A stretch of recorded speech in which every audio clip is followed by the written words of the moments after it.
Welcome back to Baby Takes. As you can see, Zach has gone back to Iowa.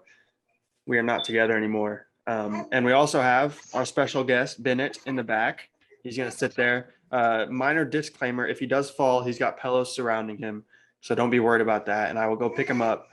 But it's good to finally have him on. Last few episodes, he has been asleep. So speaking of last episodes, it's been looking like 99% of the people watching those episodes are not subscribed. So if you like Nebraska football content or college football content in general, be sure to subscribe. We're posting videos every week as much as we can. And I hope you enjoy them. Also, leave a like. And then today we are doing Nebraska football season awards. So we got Freshman of the Year, Newcomer of the Year, Defensive MVP, and Offensive MVP. And we want to hear what you guys think about them. So be sure to leave a comment down below on who your awards would be or what you think about our awards. So before we get started, Zach, how are you doing? Doing great. It's a tough week up here, getting down to weight. So yeah, no joke.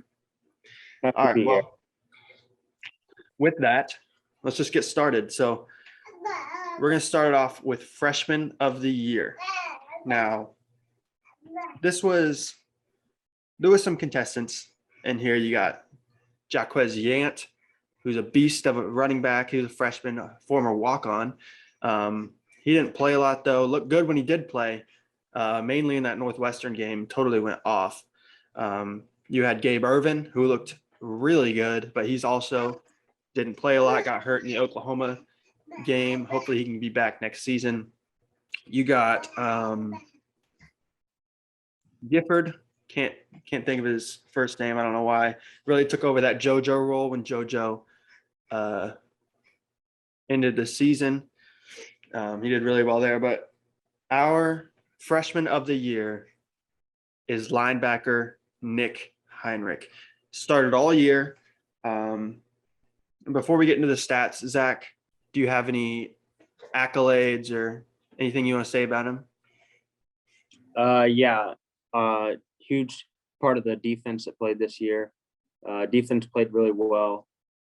Carried us through a lot of the games, even though we didn't come out on top.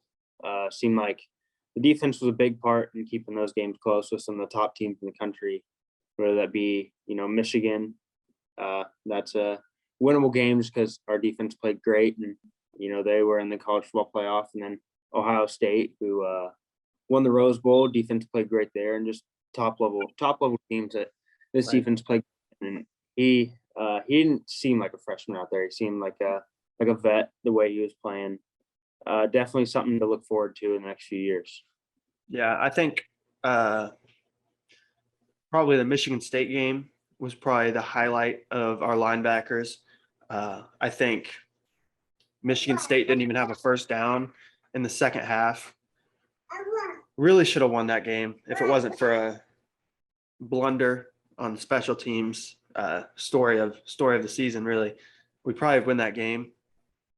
And I think that's largely due in part to our defense holding once Heisman favorite Kenneth Walker to his worst game of the season. So I think he played a really big part there. He finished the year with 99 total tackles and half a sack. I think for a lot of the year, he led the Big Ten in tackles. He finished us in the Big Ten in tackles and led the team. Yeah, he was a huge part. And his pass coverage wasn't bad either, which is something that we really needed to see improvement with from last year, as our linebackers seemed to be slow in pass coverage. But this year it seemed to help out a lot. So Nick Heinrich is our Freshman of the Year. Now let's get on to Newcomer of the Year. This one was pretty simple. Zach, why don't you take this one away while I go pick up Bennett? Yeah. So our Newcomer of the Year this year, big part of the offense, huge part of the receiving core. Did a little in the running game, not a whole lot, but that would be Samori Toure. Always a big playmaker, getting down the field, catching balls, and even those few times that he was running the ball was still making big plays. Not the biggest guy or anything, but just out there playing his heart out. And yeah, big part of this offense. Is he coming back? I don't. He's not coming back. No. Don't believe so. So He's sad. moving on. You know, for the 1 year we had him, he made a huge difference on the team and really set the tone for what these receivers need to do in the future. And that receiving room, I'm sure he led that well, and they looked up to him, and I'm sure he taught him a few things that are going to help us in the future. Yeah, I think he was a really big influence on not just our receiving core, but outsiders looking in.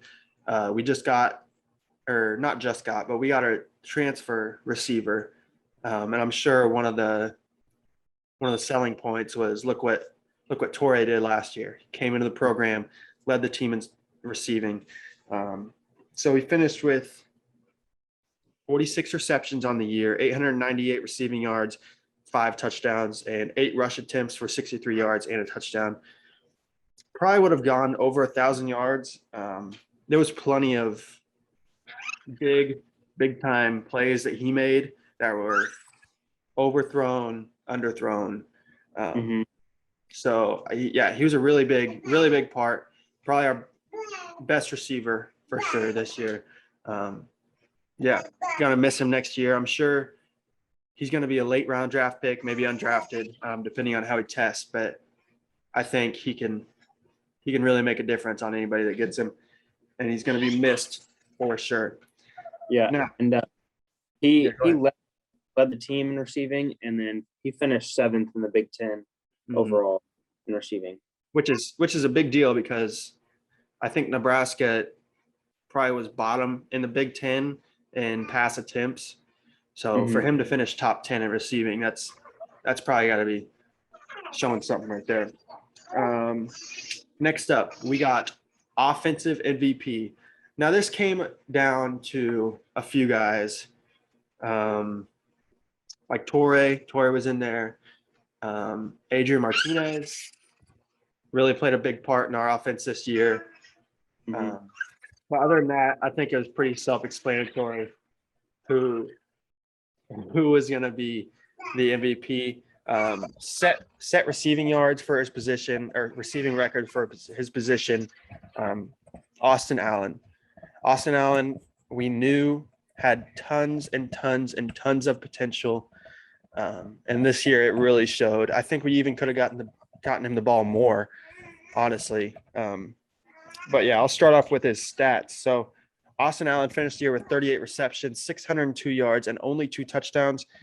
You'd like to see those red zone targets probably go up, and he would probably have a lot more touchdowns, as he's a big frame, 6'8", over like 240 probably. Just a beast, and he's definitely going to look to move on to the NFL next year with his frame. So you go ahead and name off his accolades while I go help this screaming baby again. Yeah, so he finished 2nd on the team in receiving yards and receptions. So at a tight end position, especially, with that big frame, he's still quick and fast and able to get down the field and catch the ball and get going with it. He's also a great blocker on the line. Somewhere we kind of struggled sometimes, that offensive line. So in the run game, to have him there and that big frame to keep the offensive line going, that's really big. He was the Clark winner for the best tight end in the Big Ten, which is a pretty big award. You got tight ends like TJ Hawkinson and George Kittle winning this award. And then he ended up being first team All Big Ten for tight ends. I think he was 2nd in receiving yards for tight ends in the Big Ten. But I think what separated him from the Iowa tight end was that he could just go up and get the ball, and then his blocking and his speed was just unreal for the tight end position, and just a hard worker overall. Hopefully he gets picked late in the draft. I know he'll test really well, but not a huge name really in the football world right now coming out of Nebraska. But he could test really well, and he's got the perfect build. Just a ton of raw talent there for any team to pick him up and put him at that tight end position, which is being utilized a lot more now in the NFL. Yeah, for sure. He had a huge year. Obviously, wish we could have him back, but we got some other big tight ends with Vokalek still hanging around, and then hopefully Thomas Fedone coming back healthy this year. Yeah, I'm really excited. But go ahead and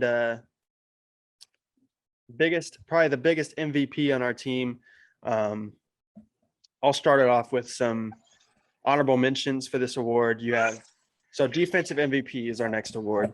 You had guys like obviously Nick Heinrich, who led the team in tackles, Cam Taylor-Britt, who we know is a beast, probably last year's defensive MVP.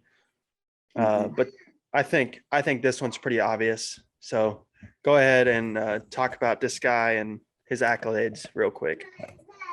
Yeah. So JoJo Domann will be our defensive MVP, and this guy, not only did he play really well on the defensive side of the ball and in the football game, he's a great guy off the field. He won the Tim Novak Award this year, which the Tim Novak Award is presented to a senior who, it says, best exemplifies courage and determination despite all odds in the manner of Nebraska All-America center Tom Novak. So it just shows that whether we were up by 50 against Northwestern or it was late in the game and looked like there was no hope against Iowa, this guy was always coming back and giving his all, and you just love to see that out there on that defensive side. Definitely the defensive leader. Really got that defense going this year, and again, just what really carried our team. He ended up being second team All Big Ten for linebacker, inside linebacker, and then second team All American as well. He finished third in tackles on the team. So still high up there, but I think more than just the stats we like to look at, it's the leadership that this guy has that he can bring to anywhere he goes in the NFL. Big news, he did get invited to the combine. So nice to see that people are noticing that out there, that he's a great guy on and off the field for Nebraska, just making a big difference. Yeah, him and Cam got invited to the combine. But yeah, I mean, JoJo Domann was third. You said third in tackles, and he sat out, 2 games towards the end of the year. So he finished with 71 total tackles, 2 sacks, 2 forced fumbles, and 2 picks.